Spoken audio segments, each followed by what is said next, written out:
નમસ્કાર વિદ્યાર્થી મિત્રો, આ વિડીયોમાં આપણે જોઈશું ધોરણ 9 અસાઇનમેન્ટ સોલ્યુશન વિષય English section A question number 1 read the stanza and answer the question. One stanza 2 marks. It means તમને બે ક્વેશ્ચન પૂછાશે. આ વિડીયોમાં આપણે જોઈશું પોએમ નંબર 3 અને 4 નું સોલ્યુશન. હવે જોઈએ ફર્સ્ટ સ્ટેન્ઝા, જેમાં ફર્સ્ટ ક્વેશ્ચન છે if you can't B a tree, જો તમે ઝાડ ન બની શકો તો. ચાલો ફાઇન્ડ કરીએ શું કે છે. If you can't be a pine on the top of the hill, be a scrub in the valley, but be the best little scrub by the side of the rill. Be a bush if you can't be a tree. હવે આપણે last લાઈનમાં આપણે આપેલ છે be a bush if you can't be a tree. તો હવે અહીંયા જો if you can't be a tree આપેલ છે તો આપણે લાસ્ટમાં શું એડ કરવું પડશે? be a bush. એટલે ઝાંખરા ઝાડી કહીએ, જે નાના નાના જે છોડવા હોય એ.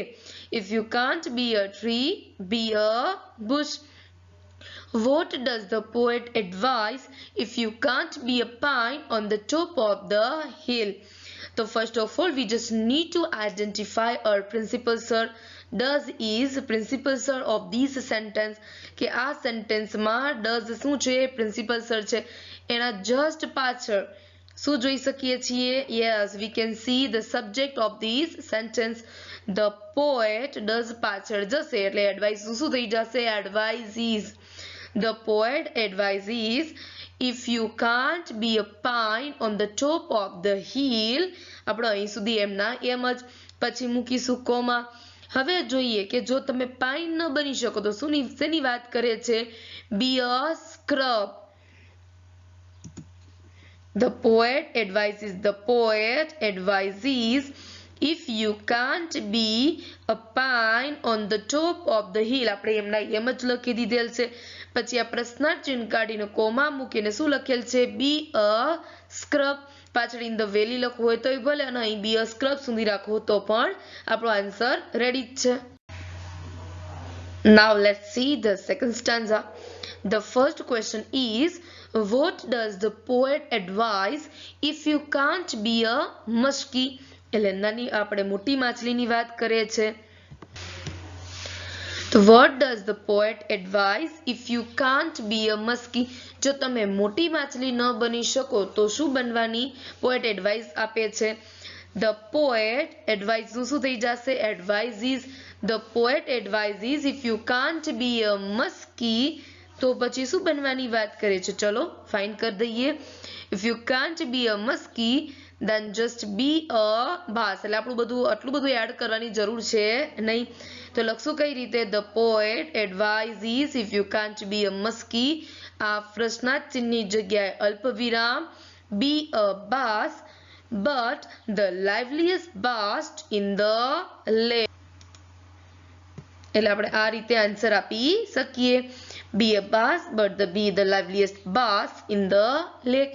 એટલે નાની માછલી બનો પણ જીવંત માછલી બનો. What does the poet advise if you can't be a bush?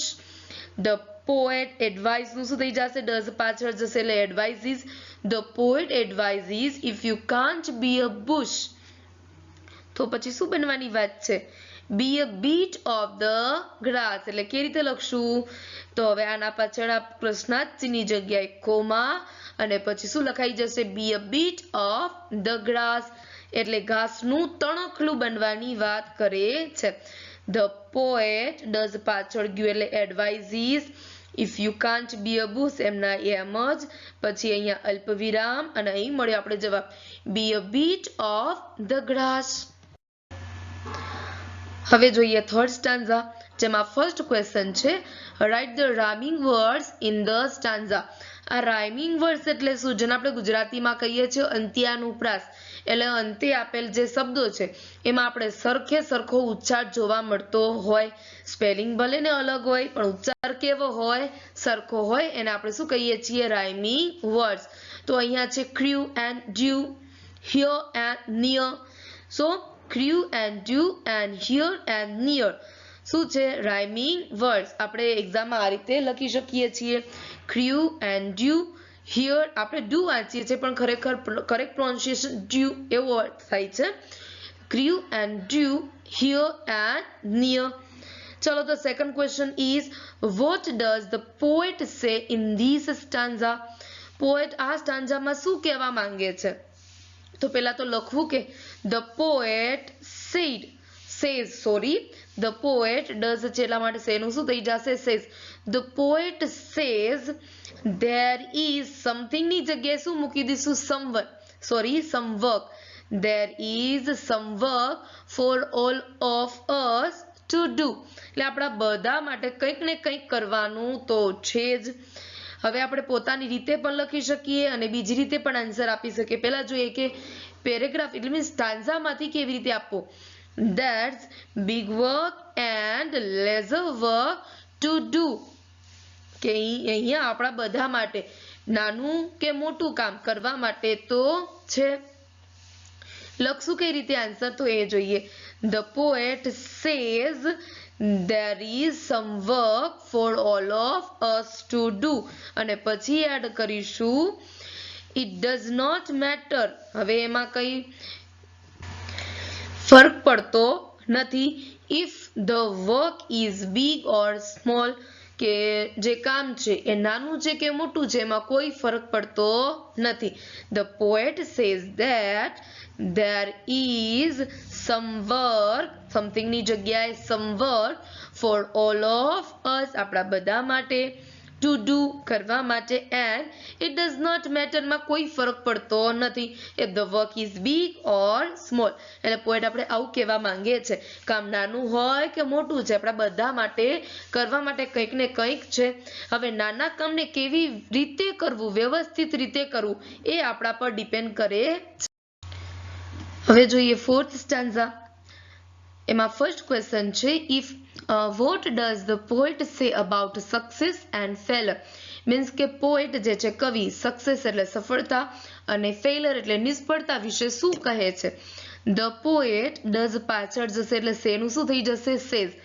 The poet says that our success or failure does not depend on the size of the work that we do. in short એ શું કહેવા માંગે છે કે આપણી જે સફળતા અને નિષ્ફળતા છે it does not depend, એના પર આધાર રાખતી નથી. શેના ઉપર? તો કે જે આપણે કાર્ય કરીએ છીએ એ કાર્યના કદ પર આધાર રાખતી નથી. પરંતુ the way in which we do it, પરંતુ શેના પર આધાર રાખે છે? આપણે જે કાર્ય કરીએ છીએ એ કાર્ય કેવી રીતે કરીએ છીએ એના પર આધાર રાખે છે. The second question is, if you can't be the sun, જો તમે સૂર્ય ન બની શકો તો, if you can't be the sun, શું બનવાની વાત કરે છે? be a star. એટલે શું થઈ જશે? આપણે અલ્પ વિરામ પછી એટલે કોમા પછી જવાબ મૂકી દેવાનો રહેશે be a star. આખું એમના એમ જ છે તો ધ્યાન રાખવાનું. જ્યારે if you can't be the sun પછી ડોટ ડોટ ડોટ ગુજરાતીમાં જેને કહીએ ખંડ વર્ણ ચિહ્ન આપેલ હોય તો પછી આગળનું જે સેન્ટેન્સ છે ક્યાંથી મળશે અથવા તો આગળનો જે ફ્રેઝ છે એ આપણે પોએમમાંથી જ મળી જશે.